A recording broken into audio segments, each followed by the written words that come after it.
Olá, estamos começando mais um programa É Justo. Hoje vamos falar sobre a criminalidade contemporânea. Trazemos para falar sobre o tema o advogado, o professor de Direito Penal, Wendel Rosa. Professor, muito obrigado por ter aceito o nosso convite. Eu que agradeço a oportunidade, é sempre um prazer colaborar, aqui com a UNAERP, com o curso de Direito, a nossa casa, e falar sobre um tema que é tão importante nos nossos dias. Professor, vamos começar pela primeira pergunta básica, né? O que a gente entende por essa criminalidade contemporânea? A criminalidade contemporânea ela tem sido observada por vários cientistas do direito, no sentido de que o direito penal tem uma tendência de expansão. Né? A nova criminalidade, essa que nós estamos vendo aqui, é aquela que foge um pouco daquela criminalidade antiga, que se limitava ao furto, ao homicídio, em alguns casos ao estupro, né? E partindo para algumas novas modalidades de criminalidade, como o tráfico de drogas, os crimes que envolvam a economia, né? Os crimes econômicos, né? As fraudes econômicas de grande monta. Nós também temos os crimes de trânsito, né? Que embora o trânsito não seja algo tão recente, né? Início do século passado, todavia a nossa preocupação com isso tem sido majorada nessa época. A sociedade acaba exigindo que a legislação penal seja um pouco atualizada, seria isso? Exatamente, é uma evolução da legislação penal, né, para acompanhar o clamor da sociedade. A sociedade clama, né, por uma resposta, às vezes até mais severa, né, com relação a alguns crimes. Por exemplo, nós temos visto, né, com frequência nos jornais, questão de pessoas que bebem, utilizam-se de entorpecentes e depois dirigem, né, e acabam atropelando, matando, lesionando terceiros, né, que corriqueiramente trafegam pelas ruas, caminham pelas ruas e acabam sofrendo esse tipo de lesão sem qualquer tipo de participação. Pena. Eu acho que o direito penal, muito mais do direito civil, tem que atender muito mais rápido a sociedade, né? Por causa em nome da segurança. Exatamente. A resposta penal, né, e muitas vezes os governos se utilizam da resposta penal, ela vem mais rápido e de uma maneira mais intensa e que nos dá talvez uma falsa percepção, né, às vezes verdadeira, mas falsa percepção de justiça, né? É o que nós chamamos no direito penal de talvez direito penal simbólico, que aí também é um risco, né, de nós cairmos no direito penal simbólico, aquele direito penal que o governante usa dele para dar uma resposta à sociedade. O senhor falou agora sobre drogas, né? Sim. Essa mudança que teve na legislação, há uma diferença entre o crime de tráfico e o de porte? Pois bem, muito se discute com relação principalmente ao crime de porte, né? Porte de drogas para uso próprio é crime ou deixou de ser crime? Tem pena ou deixou de ter pena? Na verdade, continua sendo crime. O problema é que alguns autores falam... Os dois, né? Tanto o tráfico como o porte. Isso, sem dúvida, sem dúvida. Mas falando do porte, o porte continua sendo crime. A pena que é uma pena diferenciada, né? Uma pena restritiva de direitos. Então, ela não gera prisão, né? Ao contrário do tráfico, né? Que tem uma pena severa e que, evidentemente, precisa ser reprimido com maior rigor, até porque essa nova criminalidade, e a criminalidade antiga mesmo, circunda a questão das drogas. Então, muitos dos roubos que nós temos aqui em Ribeirão, na nossa região, nós verificamos que tem alguma correlação com o tráfico ou uso de drogas. Por exemplo, um sujeito que é dependente químico e que ele está refém das drogas, né? Ele não mede esforços, às vezes, para subtrair objetos da casa da sua própria família e, de igual forma, de pessoas que moram em sua vizinhança, em sua cidade, etc. O tráfico e o porte, a diferença é no peso, na quantidade? A quantidade é um dos fatores, né, na verdade. Não só? Não só, porque nós temos que verificar o contexto da apreensão. E a apreensão, ela leva em consideração os petrechos, né? Por exemplo, se o sujeito tem uma balança de precisão, junto com a droga, se essa droga está condicionada de maneira fracionada, ou se ela está em um volume muito grande, né? Ou, por exemplo, o montante de dinheiro que o sujeito carrega consigo, né? Traz consigo. Então, por exemplo, um sujeito que é abordado numa ronda policial, numa praça, que tenha uma quantidade significativa de dinheiro em notas pequenas, trocado, né? O que a gente chama de trocado, em notas pequenas, né? Já é um indício disso. Não significa que seja, mas já é um indício, né? Ou o fracionamento, no que nós chamamos de pinos, né? Aquelas cápsulas. Provavelmente um simples usuário não acondicionaria a droga dessa forma. Mas não significa exatamente só isso. Então é o contexto como um todo, até porque os tribunais já decidiram alguns casos que aparentavam tráfico, né, mas acabaram conduzindo, né, resultando na condenação simplesmente pelo porte para uso. O senhor falou agora na Blitz. O Estado hoje está aparelhado para conseguir conter essa onda criminal na parte de drogas?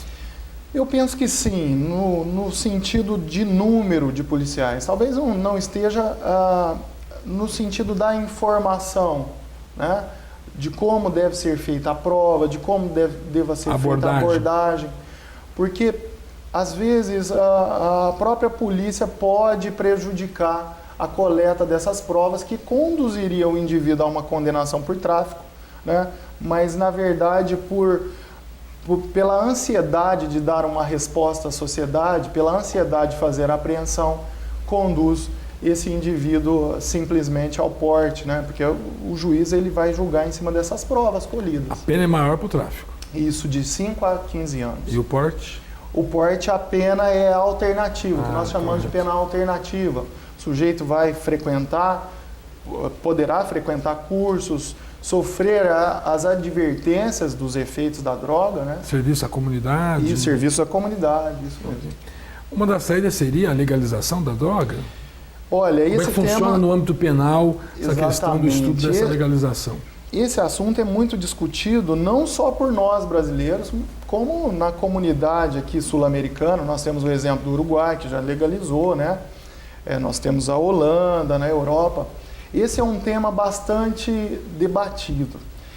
Tem se percebido, inclusive com pesquisas oficiais, que a repressão no modelo norte-americano, né, de guerra às drogas, é um modelo que não tem surtido o efeito esperado. Por quê? A repressão, né, na forma proposta e a forma que a gente segue, né, tem demonstrado que o tráfico não diminui por conta da repressão.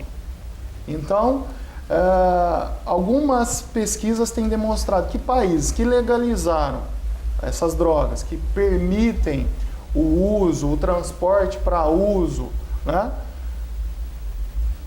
a quantidade, o número de casos de infrações penais não aumentou. E, por outro lado, os países que combatem de maneira até feroz, né, como, por exemplo, os Estados Unidos, não tiveram resultado satisfatório com a política de repressão, né, o chamado War on Drugs, que nós temos nos Estados Unidos. Então, isso tudo precisa ser repensado. Penso que esse é um debate que tem que ser trazido à tona, não só na academia, mas para a sociedade, né? Porque muitos têm o preconceito. Não, se legalizarmos algum tipo de entorpecente, isso vai aumentar a difusão de drogas. E eu penso que o benefício, talvez, de um debate amplo nesse assunto e a consequente legalização possa trazer para nós um benefício no sentido de acabarmos com o tráfico.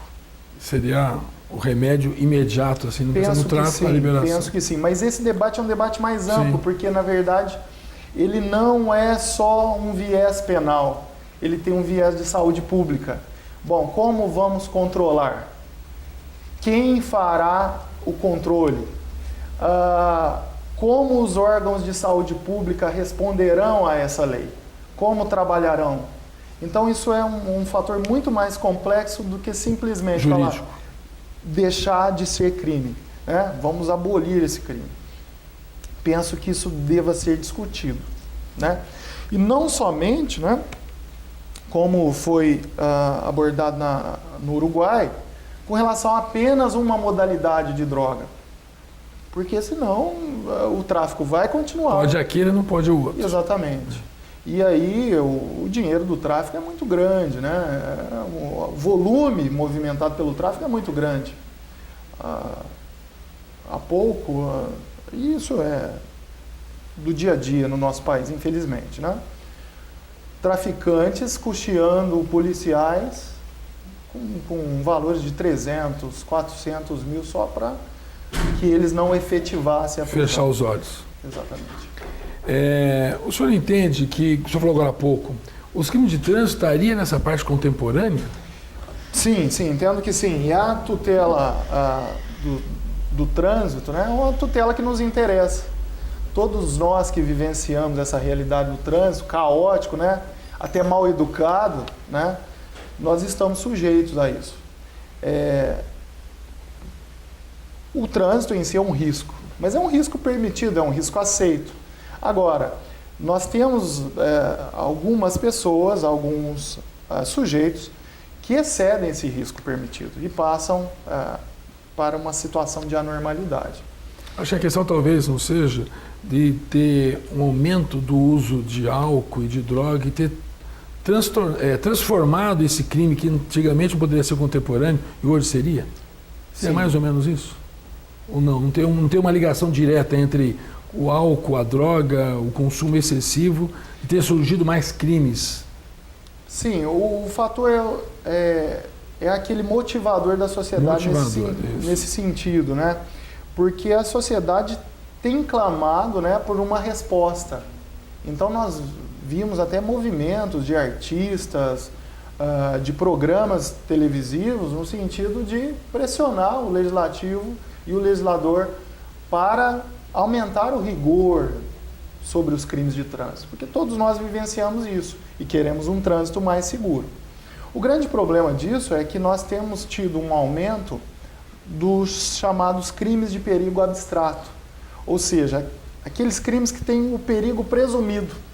Ou seja, o sujeito pega o carro, depois de se embriagar, e conduz. Muito bem, ele pode muito bem chegar na casa dele sem gerar qualquer problema para o bem jurídico alheio. Mas em nome da vontade, do bem comum maior da sociedade, tem se sacrificado que seria, né? Porque no direito penal a gente fala que o indivíduo ele só pode ser responsabilizado se efetivamente ele provocar dano alheio a um bem jurídico do outro. Mas, enfim, em prol desse fator social, desse clamor social e dessa necessidade de resposta, né? Até porque os outros ramos do direito não estão conseguindo dar essa resposta. Ou seja, a multa administrativa de trânsito não consegue dar a resposta satisfatória. Por si só, não? Por si só, não. E aí, daí a necessidade da criminalização, né? Temos outros crimes, por exemplo, competição não autorizada, o popular racha, né? Nós temos aí, que é muito comum na nossa sociedade, em nossas cidades. Como é que ficaria hoje, já nós falando dessa questão do crime, a prova material de estar embriagado? O motorista ele é obrigado a fazer o bafômetro, quando a gente escuta no nosso dia a dia? Muito boa pergunta. Essa questão, o nosso legislador tem demonstrado uma insegurança muito grande. Porque, na verdade, antigamente ficava atrelado ao perigo, à comprovação do perigo. Ou seja, se o sujeito estivesse embriagado e comprovasse esse perigo real que ele gerava à pessoa, ele era punido. Depois nós passamos a esse perigo abstrato que eu acabei de falar. Ou seja, o sujeito já não precisa mais gerar um perigo real, ele só gera um perigo potencial, sem necessidade de comprovação.